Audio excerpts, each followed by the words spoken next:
Shabbat Shalom. So we find ourselves now, the holidays are over, this is so great. And we find ourselves back in the cycle of Torah as we come to Parshat Noach this week, the Torah portion about Noah. Those of you who were here with us on Simchat Torah really had an opportunity to have a very joyous celebration in this space as we unrolled the Torah and danced quite a bit with all of our Torahs as we celebrated every one and all of the lessons and all of the community that's here in this space. If you weren't here, mark your calendars for next year. It was a wonderful celebration, and I look forward to growing that year after year. But we find ourselves in Parshat Noach, and it's kind of funny because, baby blankets and things for babies have Noah's Ark on them often. It's kind of seen as this wonderful children's story, but it's actually a really dark, right? Ruth is shaking her head. It's a really dark story about the destruction of humanity, right? and all of the animals on the earth. So I wanted to kind of situate us. Just last week, as we began the story again of our people, the journey of our people eventually to the land of Israel and beyond, we started reading about Tohu and Vohu. In the beginning, there was darkness and void, and we start this journey all over again. And soon after that, Cain kills Abel. Right, so we get into this place of destruction right away, and he asks, am I my brother's keeper? Just last week, am I my brother's keeper? They're the only people on earth. So yes, the answer was clearly you were your brother's keeper until you killed him. But it's a lesson for all of us as we look at the beginning of humanity, starting with these human emotions that continue until today. The sibling rivalry, hopefully not fratricide, but sibling rivalry and the things that kind of happened in our ancestors that remain innate in ourselves even today. Those two brothers in that story kind of symbolize what all the people became when the earth filled up. From that time until this time of Noah, as the earth started to fill with animals and people and all of creation, it was from those brothers and from that family and from that mentality that the earth filled up. Until a time when there was so much evil on this earth that God decided that the crowd had to go. We had to start over again. God needed a do-over in modern parlance. So they were wiped out with the flood. And then we got to the next iteration as we have in this week's Torah portion, all of these begets. We go through generation after generation after generation. And something has to change. When we get to Noah, we see that even though there is much evil on the earth, Noah is described as an ish tzaddik b'dorotav, a righteous man in his generation. So we don't know what that means, and the rabbis ask the question, was he in fact a righteous man, or was he a righteous man in a generation of very unrighteous people? So was he just kind of the best of the bad bunch? We don't really know, because all we know is that he was considered to be righteous in a bad generation. We know that after the flood and new humans are going to come onto the earth, we're saved 2 by 2, right? All of the animals. We know that we're going to start over given this background, but what we don't really know, or question that we moderns might ask looking back, is why does God not create the next generation of people who are going to come out of this do-over as really good people? Why aren't they just really caring, really loving people? Why didn't God create the best of our imagination and leave it at that? We could have just been perfected. But we know that that's not what happens. And luckily, given the world that we live in today, the end of the Noah story is a promise not to wipe out evil again. We'd be in big trouble if you've looked at the New York Times this morning, if not for God's promise way back when, that despite the evil, we wouldn't be wiped out. Why is there a promise of no more destruction? Because inherent in God's creation is something good, is something worthwhile.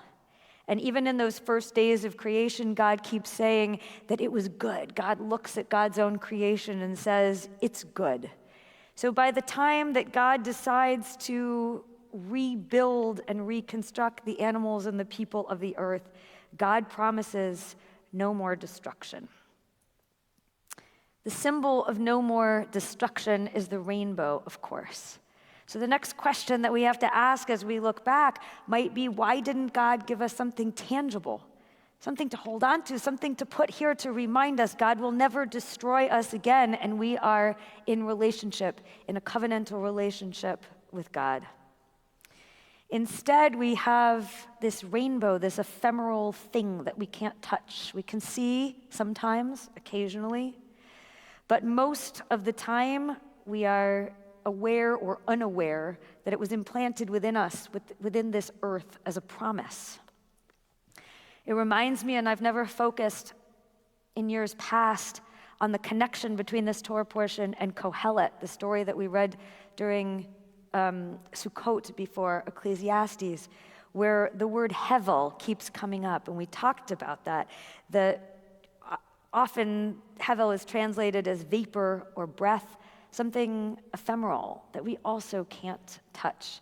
We're reminded as we go through Rosh Hashanah and then Yom Kippur and then Sukkot up to the beginning of our story again, that life is so fragile.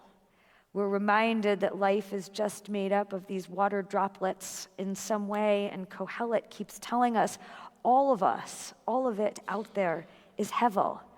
Maybe vanity, as it's often translated, or maybe just breath. It's something that we can't touch, but something that is so sacred within.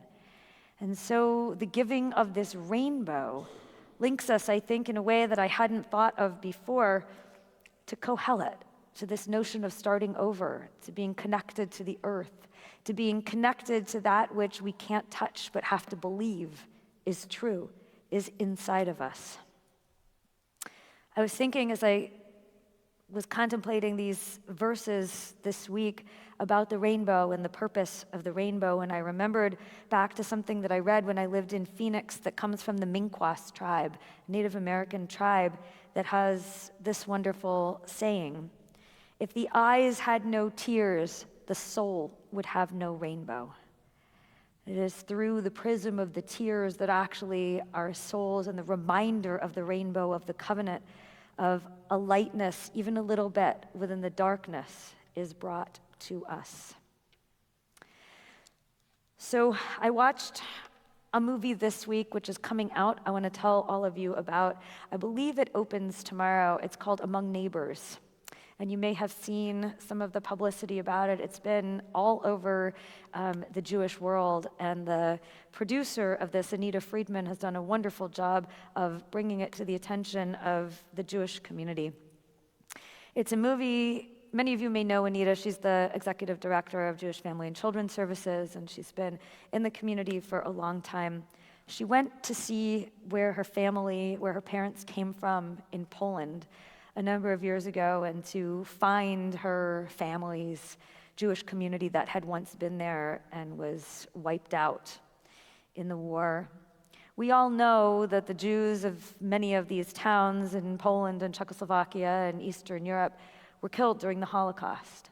What I didn't know was what this movie talks about, which is a story of the killing of the Jews who went back to this town to look for any family or their homes that had been still there. And this tells the double tragic story, the heart-wrenching story of her family and of what she discovered when she went back. The movie is opening, as I said, tomorrow, and there's a conversation with the producer and the filmmaker, an Israeli named Yoav, who created this incredible hybrid drawing and human documentary. It's really quite extraordinary, and I encourage all of you to come. I'll be leading the Q&A and the discussion with the filmmaker and the producers on Sunday night at the Vogue Theater at 7 o'clock. But this movie, I happened to get an advanced copy so that I could think about questions. And it struck me so much as we read about this time in the Torah portion of true evil in the world, of the destruction that God decided was necessary to root out the evil, and of destruction of true evil that exists in our own modern world. Even as in this Torah portion, we kind of see a new beginning, humans 2.0, a new start and a rainbow implanted within our ancestors, implanted within those who are on the earth. What is the message of this Torah portion as we come into a world which is so complicated, which is filled with destruction, which is filled with that which must have been on this earth way back when God promised no more complete destruction? That rainbow which was implanted within humanity as a promise continues within each of us, even when we can't touch it. We can only know that it's there. If the eyes had no tears, the soul would have no rainbow, the Minkwas tribe teaches. And so, if we can cry, if we can find ourselves in a place to be able to cry at the evil that we see in the world, at the destruction that we see in the world, then still there is the rainbow's promise deep within us, that sense of hevel, that vapor, some kind of sacredness that exists and resides within us, the promise of a future, the promise of God's presence. It seems fortuitous that this movie maybe is coming out at this time when we think about the unimaginable evil that sometimes may have shut down our hope. But God's ultimate promise to all of us that continues until today is that the hope of a future, the hope of possibility that our ancestors experienced as they came out of the Shoah, as they tried to rebuild their lives in an extraordinary way, as has happened many times throughout history, and we pray will happen as we build up after our remaining hostages come home and we begin again, we imagine how to begin again. That rainbow, that sense of ephemeral hope which exists within each of us and within the world will continue to inspire us and to remind us of the promise. If the eyes had no tears, the soul would have no rainbow. And it is that rainbow that pushes us forward to a willingness to begin again. Shabbat Shalom.